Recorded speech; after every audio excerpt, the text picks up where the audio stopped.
नमस्कार साथियों, बिहार वासियों।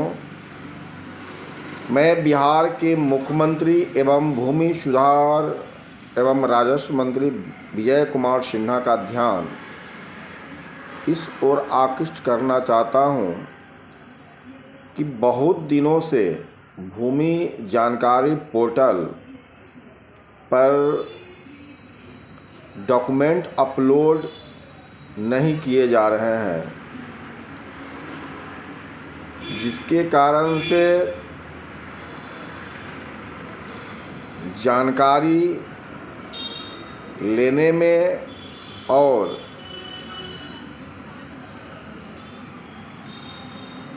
डॉक्यूमेंट लोड करने में भी आम लोगों को परेशानियों का सामना करना पड़ रहा है।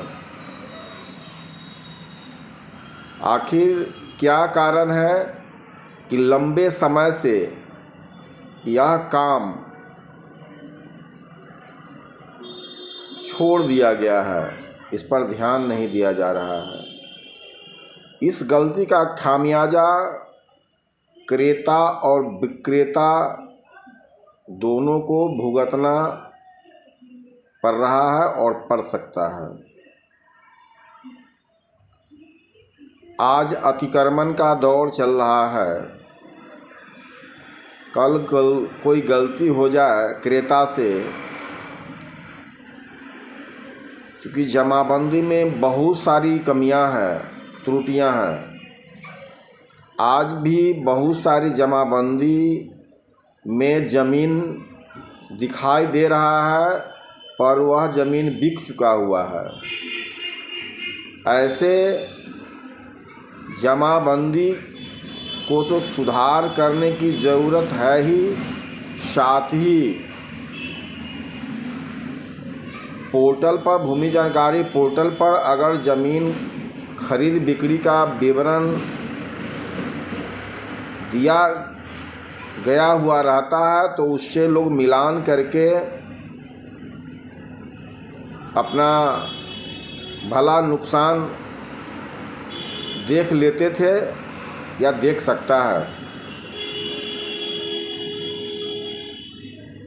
भूमि संबंधी समस्याओं के समाधान के लिए व्यापक पैमाने पर दिल से सुधार करने की ज़रूरत है। आज ज़मीन के लिए बहुत सारे ऐसे लोग भी हैं कि ज़मीन के लिए अपने वंशावली में भी और अपने खास लोगों को भी पहचानने से इनकार कर देते हैं या कर रहे हैं। यहाँ तक कि उन्हें मृत घोषित भी कर देते हैं, नावल्द घोषित कर देते हैं। इसको तहकीकात करने की ज़रूरत है। केवल एफआईआर करने से, क्योंकि एफआईआर करने से नहीं, एफआईआर में के बाद सबसे बड़ी जांच की ज़रूरत होती है। और ब्लॉक से लेकर कर्मचारी तक सारे स्तर में बहुत सारे हौच पौच है। इसे ईमानदारी से और स्थानीय स्तर पर समझ बूझकर जांच पड़ताल कर समस्या का समाधान निकालने की ज़रूरत है। केवल घोषणाओं से और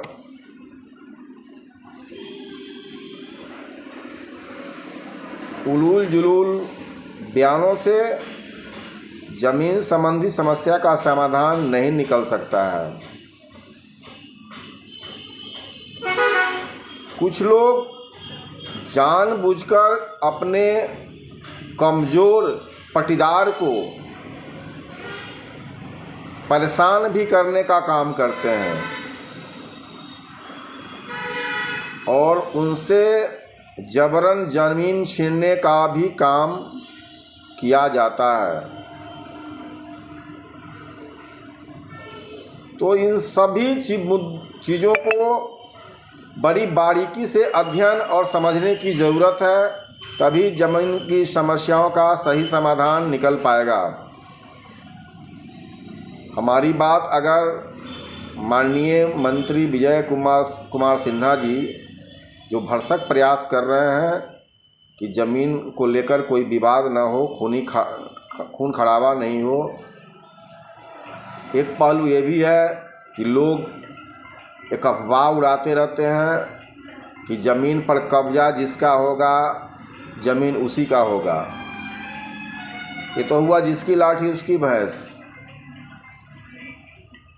भैया ज़मीन कागज़ से होता है, ऐसा नहीं है कि जो कब्जा कर लिया उसका हो गया। तो इन सब बातों का कोई मतलब नहीं है। अगर यही बात होने लगेगा तो सब मजबूत लोगों के हाथ में ही ज़मीन होगा, कमज़ोर आदमी के हाथ में नहीं होगा।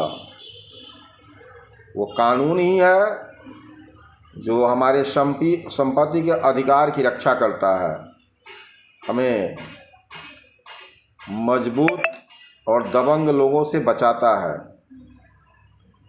तो इन बातों को ध्यान में रखते हुए ज़मीन संबंधी का निराकरण ईमानदारी पूर्वक करें, जिससे ज़मीन संबंधी समस्याओं का निराकरण हो जाए।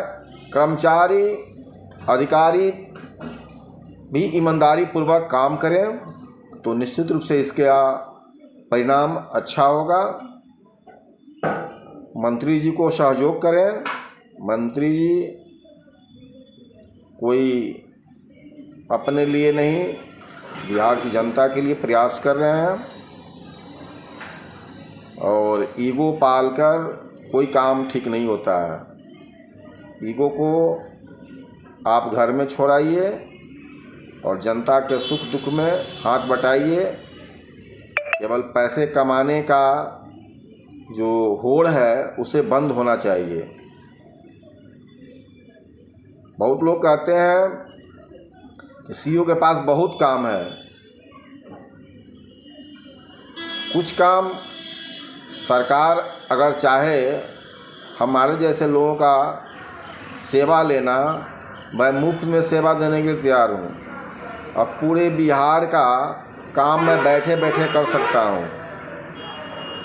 करवा सकता हूँ पूरे ईमानदारी के साथ।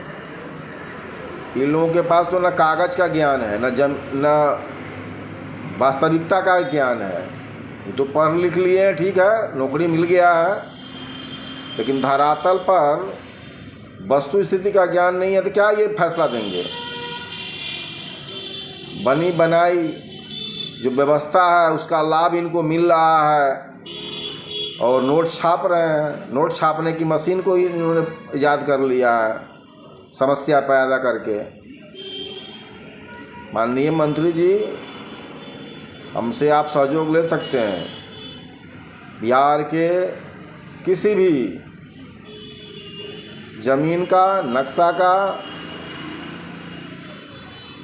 आज तो आपके ही पोर्टल से बहुत सारी चीज़ों का जानकारी आदान प्रदान हो रहा है। अब कोई अगर सही से इसको पालन किया जाए, नियम और पोर्टल को सही से संचालन किया जाए, तो बहुत सारे लोग नंगे हो जाएंगे। और केवल कोई भी चीज़ें केवल कमज़ोर लोग पर ही नहीं लागू करें, मजबूत लोगों को पकड़े ताकि समाज में एक मैसेज जाए। आज सत्ता की आड़ में बड़े बड़े विधायक, एमएलसी, भू माफिया, शराब माफिया, बालू माफिया और जितने भी माफिया हैं के नाम लीजिएगा, सब माफिया से भरे पड़े हुए हैं। उन पर भी कार्रवाई करें। गरीबों के ऊपर केवल बुलडोजर चलाने से कानून का राज स्थापित नहीं होगा।